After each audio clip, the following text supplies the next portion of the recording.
नमस्ते बच्चों, मैं करमजीत राजकीय उच्च प्राथमिक संस्कृत विद्यालय संगरिया से अपने कक्षा 6 विषय विज्ञान का लेसन चौथा किया था, वस्तुओं के समूह बनाना। तो अपने उस चैप्टर का क्या कर रहे हैं, अब सारांश कर रहे हैं कि उस चैप्टर में अपने क्या पढ़ा, इसके बारे में अपना सारा रिवीजन कर रहे हैं। अपने सबसे पहले क्या पढ़ा कि हमारे चारों ओर की वस्तुएं, हमारे चारों ओर की जो वस्तुएं होती हैं वो बहुत सारे पदार्थों से मिलकर बनी होती है, कोई लोहे से, कोई लकड़ी से, कोई प्लास्टिक से। तो इस प्रकार अपने जो उनके समूह बना सकते हैं वो लकड़ी वाली वस्तुओं का अलग से, कागज़ वाली वस्तुओं का अलग से, चमड़े वाली का अलग से, प्लास्टिक वाली का अलग और रुई वाली का अलग। तो लकड़ी की कौन कौन सी वस्तुएं अपने बनी होती है जो अपने दैनिक जीवन में यूज़ करते हैं? कुर्सी, मेज़, हल, बैलगाड़ी, ये सारी वस्तुएं लकड़ी से बनी होती है। कागज़ से पुस्तकें, नोटबुक, समाचार पत्र बने होते हैं।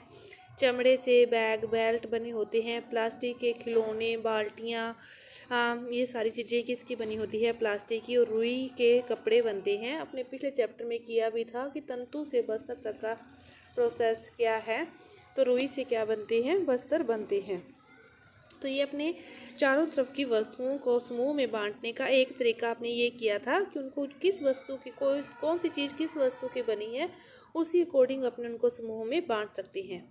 दूसरा था उनके गुणों के आधार पर कि पदार्थों के गुण, कि जो प्रत्येक पदार्थ है उसके क्या होते हैं? अलग अलग गुण होते हैं। वो अलग अलग काम ही लिया जा सकता है, एक ही पदार्थ को सभी कामों में नहीं लिया जा सकता। तो प्रत्येक पदार्थ के जो गुण होते हैं वो दूसरे पदार्थों से क्या होते हैं? भिन्न होते हैं।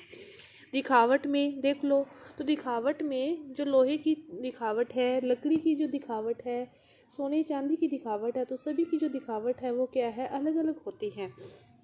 इनकी जो धातुएं होती है, लोहा, तांबा, एल्यूमिनियम, इनकी क्या होती है? एक विशेष चमक होती है, लेकिन लकड़ी की कोई भी विशेष चमक नहीं होती। तो दिखावट में सभी में क्या होता है? अंतर होता है।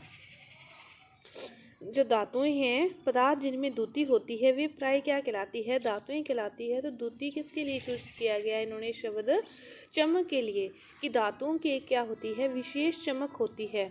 ये लोहा, तांबा, एल्यूमिनियम, सोना, ये सभी क्या हैं? चांदी धातुएं हैं और इन सभी में क्या पाई जाती है? विशेष चमक पाई जाती है।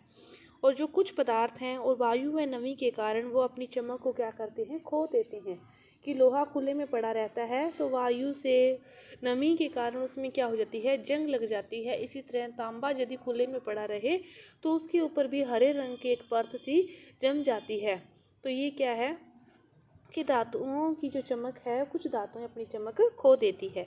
इसके बाद दूसरा जो गुण है वो है कठोरता, कि वे पदार्थ जिन्हें आसानी से संपीड़ित किया जा सकता है, जिन्हें खरोंचा जा सकता है, तो वे तो क्या होते हैं? कोमल पदार्थ कहलाते हैं। क्या कहलाते हैं? कोमल पदार्थ कहलाते हैं। और जिन्हें संपीड़ित करना कठिन होता है वे क्या कहलाते हैं? कठोर पदार्थ कहलाते हैं। वे कठोर कहलाते हैं जिन्हें संपीड़ित करना कठिन है। जैसे लकड़ी को संपीड़ित करना कठिन होगा, लोहे को, एल्यूमिनियम को, लेकिन रुई, स्पंज, ये क्या होते हैं? कोमल होते हैं, इन्हें आसानी से संपीड़ित किया जा सकता है। इसके बाद अपने जो करें बात विलय और अविलय की, तो वे पदार्थ जो जल में आसानी से घुल जाते हैं, जो घुलनशील हैं, तो वे तो क्या कहलाते हैं? विलय कहलाते हैं। वे क्या कहलाते हैं? विलय कहलाते हैं। कि आप पानी का कोई भी गिलास लेकर उसमें चीनी, नमक, चाक पाउडर को मिलाओगे तो वह क्या हो जाएंगे? घुल जाएंगे, उसमें विलय हो जाएंगे। तो ये क्या कहलाते हैं? विलय कहलाते हैं। और अविलय जो जल में नहीं घुलते वे क्या कहलाते हैं? अविलय कहलाते हैं। रेत, लकड़ी, ये क्या है? जल में अविलय है। सरसों का तेल, मिट्टी का तेल, ये जल में अविलय है, जल में ये घुलनशील नहीं है। तो जो जल में घुलनशील है, जल में घुल जाते हैं, वे क्या कहलाते हैं? विलय पदार्थ। और जो जल में नहीं घुलते वे क्या कहलाते हैं? अविलय पदार्थ कहलाते हैं। इसका उदाहरण आप करके आसानी से देख सकते हो घर पे, कि जल लेकर, चीनी लेकर और जल और रेत लेकर, 2 गिलास अलग अलग लेकर देख सकते हो कि चीनी घुलती है या नहीं। चीनी तो सभी नहीं घोली होगी, रेत का आप देख सकते हो कि रेत नहीं घुलती। कुछ द्रव जल में भली भांति मिश्रित हो जाते हैं जबकि कुछ नहीं होते। तो जैसे सिरका, नींबू का रस, ये क्या है? जल में विलय है। और सरसों का जो तेल है ये क्या है? जल में अविलय है। कुछ गैसें भी जल में घुल जाती है लेकिन अन्य गैसें नहीं घुलती। तो ऑक्सीजन है वो क्या है, जल में विलय है। ऑक्सीजन क्या है, जल में विलय है। ऑक्सीजन है वे क्या है, जल में घुलनशील है। ऑक्सीजन गैस है, जल में घुली हुई है। इसी कारण ये पादपों में, जलीय जीव जंतुओं में उनको ये प्रदान होती है। जलीय जीव जंतु जो पादप हैं जल से ही ऑक्सीजन को ग्रहण करते हैं। तो ये गैस भी क्या है, जल में घुलनशील है। इसके बाद है कि वस्तुएं जल में तैर भी सकती है और डूब भी सकती है। तो जो कुछ वस्तुएं हैं जो हल्की होती है, हल्की होने के कारण वे जल में तैर सकती है, लेकिन कुछ वस्तुएं भारी होती है तो वो क्या हो जाती है, जल में डूब जाती है। तो सूखे पत्ते और